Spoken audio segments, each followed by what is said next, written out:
আজকের রাইটিংটা WBTA test paper page number 53-তে আছে। কোশ্চেনটা এরকম আছে, write a letter to your younger cousin brother advising him not to play games on the mobile phone which may effect his studies and eyesight. You may use the following points. পয়েন্টগুলো এরকম দেওয়া আছে, heard of his addiction to mobile phone, তার mobile ফোনের প্রতি আসক্তি, a major problem, খুব বড় একটা সমস্যা, পসিবল ইল এফেক্ট, সম্ভাব্য যে খারাপ ফলাফল, need to use with control, যে নিয়ন্ত্রণের মধ্যে ব্যবহার করতে হবে। তো কাজিন ব্রাদারকে উপদেশ দিতে হবে যাতে সে মোবাইল ফোনে গেম না খেলে, যেটা তার পড়াশোনা এবং দৃষ্টিশক্তিকে এফেক্ট করতে পারে। তোমরা এরকম লিখবো, তোমরা জানো যে ইনফর্মাল লেটার বা পার্সোনাল লেটারে এরকম বাঁ দিকে লেখা যায়, আগে আমরা ডান দিকে লিখতাম। তাহলে এখানে অ্যাড্রেস হবে, যাকে লিখছি, যে কোনো একটা জায়গার নাম হবে যেখান থেকে আমরা লিখছি, যে সেন্ডার যাকে বলে সেন্ডার, প্রেরকের ঠিকানা হবে এটা, যে লিখছে সে, প্লেস হবে, পুরো ঠিকানা হলো, অ্যাড্রেস হলো, তারপরে কি হবে না এখানে ডেট হবে, অ্যাকচুয়ালি এখানে গ্রাম বা শহরের নাম, তারপরে একটু তার পোস্ট অফিস পিন এগুলো দিতে হবে, তারপর ডেট দিতে হবে, তারপর চিঠিটা শুরু হবে। যেমন আমি লিখেছি যে dear Sarthak, I hope you are doing well, yesterday I got the letter from uncle, then I came to know about your recent addiction to mobile games। আমি তোমাদের প্রথমে বলে রাখি, পুরো ইংলিশটা আমি আগে পড়বো, পরে এটার বেঙ্গলি মিনিংটাও বলবো। Firstly, you should be aware of the possible ill effect of this game, some of which are everlasting and some are temporary. The loss of eyesight is of first kind, whereas increased distraction in studies belongs to second category. Besides, excessive use of mobile phone means to expose your body to harmful radiation, which are responsible for a couple of fatal diseases. I believe you have already acknowledged the same. Moreover, you are going through your transforming phase, the phase in which someone shapes one career. So it is needless to say how much important it is to you.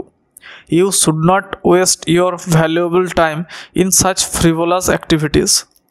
Better you invest it in your career building, but you can play for a fixed period of time in a day for entertainment purpose only. Next আমরা conclusion লিখব যে I know you will rectify yourself and come back to your usual path within a week.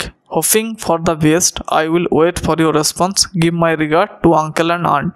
ডান দিকে হচ্ছে with best wishes লিখব, your loving brother Kim, যে লিখবে তার নাম হবে, বাঁ দিকে নিচে হবে যাকে চিঠিটা পাঠানো হচ্ছে তার ঠিকানা। তো এবার আমরা বেঙ্গলি মিনিংটা দেখব। ডিয়ার সার্থক, প্রিয় সার্থক, আই হোপ, আমি আশা করছি, ইউ আর ডুইং ওয়েল, তুমি ভালো আছো। ইয়েস্টারডে, গতকাল, I got the letter from uncle, গতকাল আমি কাকুর কাছ থেকে চিঠি পেলাম। দেন, তখন, I came to know about your recent addiction to mobile games, ঠিক তখনই আমি জানতে পারলাম যে তোমার বর্তমান সময়ে যে একটা আসক্তি হয়েছে মোবাইল গেমসের প্রতি। ফার্স্টলি, প্রথমত, ইউ শুড বি অ্যাওয়্যার, তোমাকে সতর্ক হতে হবে। You should be aware of the possible ill effect, যে এর সম্ভাব্য যে খারাপ দিকগুলো আছে মোবাইল গেমের, সেটা সম্বন্ধে তোমাকে সতর্ক হতে হবে।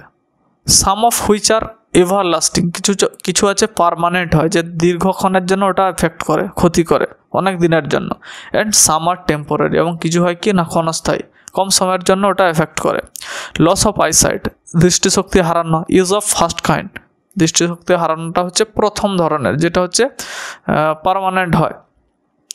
হোয়ারাজ ইনক্রিজ ডিস্ট্রাকশন, অন্যটা কি না যেটা হচ্ছে বৃদ্ধি পেয়ে যাচ্ছে, ডিস্ট্রাকশন মানে হচ্ছে অন্যমনস্ক হয়ে যাওয়া। ইন স্টাডিজ, পড়াশোনাতে, বিলংস টু সেকেন্ড ক্যাটাগরি, যেটা হচ্ছে কি না দ্বিতীয় ধরনের যে এফেক্ট আছে তার মধ্যে আসছে, যেটা হচ্ছে কি না টেম্পোরারি, ক্ষণস্থায়ী, ওটা আমরা চাইলে ঠিক করতে পারি। বিসাইড, তাছাড়া, excessive use of mobile phone, যে অতিরিক্ত যদি মোবাইল ফোনের ব্যবহার করা হয়, মিনস টু এক্সপোজ, যার অর্থ হচ্ছে এক্সপোজ করা, নগ্ন করে দেওয়া, ইয়োর বডি, তোমার শরীরটাকে, টু হার্মফুল রেডিয়েশন, যে ক্ষতি, হার্মফুল মানে ক্ষতিকর, রেডিয়েশন মানে হচ্ছে কোনো তরঙ্গকে বোঝাচ্ছে। হুইচ আর রেসপন্সিবল, যেটা কি না কারণ হয়, for a couple of fatal disease, যেটা কিনা কয়েক ধরনের ভয়ঙ্কর রোগের কারণ হয়ে দাঁড়ায়। I believe you have already acknowledged the same, আমি আশা করছি তুমি এইগুলো সম্বন্ধে একটু সচেতন হয়েছ বা বুঝতে পেরেছ। মোর ওভার, উপরন্তু, you are going through your transforming phase, উপরন্তু কি তুমি যাচ্ছ তোমার গঠনগত ফেজের মধ্য দিয়ে, সময়ের মধ্য দিয়ে, দ্য ফেজ ওই সময়টা, ইন হুইচ যেটাতে সামওয়ান কেউ একজন শেপস ওয়ান ক্যারিয়ার কেউ একজন তার নিজের ক্যারিয়ার গঠন করে। So it is needless to say, তাই এটা বলার দরকার নেই how much important it is to you, কতটাই না গুরুত্বপূর্ণ এটা তোমার ক্ষেত্রে। ইউ শুড নট, তোমার উচিত নয়, ওয়েস্ট ইউর ভ্যালুয়েবল টাইম, তোমার মূল্যবান সময়টা নষ্ট করা। ওয়েস্ট মানে হচ্ছে নষ্ট করা, ভ্যালুয়েবল মানে হচ্ছে মূল্যবান টাইমটা, সময়টা, ইন সাচ ফ্রিভোলাস অ্যাক্টিভিটিজ, এই ফ্রিভোলাস মানে হচ্ছে তুচ্ছ, এটার মানে হচ্ছে তুচ্ছ, এই তুচ্ছ অ্যাক্টিভিটিস কাজকর্মগুলোতে তোমার সময় নষ্ট করাটা ঠিক নয়। বেটার, ভালো হবে, you invest it in your career building, তুমি যদি তোমার ক্যারিয়ারের গঠনে এটাকে কাজে লাগাও। But you can play for a fixed period of time, কিন্তু তুমি খেলতে পারো, কিন্তু সেইটা হচ্ছে একটা ফিক্সড পিরিয়ড হতে হবে, নির্দিষ্ট বাঁধা ধরা সময়ের মধ্যে খেলতে হবে। ইন এ ডে, একদিনে, ফর এন্টারটেনমেন্ট পারপোজ অনলি, শুধুমাত্র বিনোদনের উদ্দেশ্যে। আই নো, আমি জানি, ইউ উইল রেকটিফাই, রেকটিফাই মানে নিজেকে শুধরে নেওয়া, আমি জানি যে তুমি নিজেকে শুধরে নিবে, অ্যান্ড কাম ব্যাক, এবং ফিরে আসবে, টু ইউর ইউজুয়াল পাথ, তোমার যেটা নিয়মিত পাথ বা পথ ছিল, যেটা তুমি রেগুলার করতে, উইথিন এ উইক, এক সপ্তাহের মধ্যে। হোপিং ফর দ্য বেস্ট, ভালো আশা করে, আই উইল ওয়েট, আমি অপেক্ষা করব, ফর ইউর রেসপন্স, তোমার উত্তরের জন্য। Give my regards to uncle and aunt, আমার প্রণাম দিও কাকিমা ও কাকুকে। আচ্ছা, with best wishes your loving brother, একজনের নাম দেওয়া হলো, আর এখানে যেটা বলেছে ঠিকানা।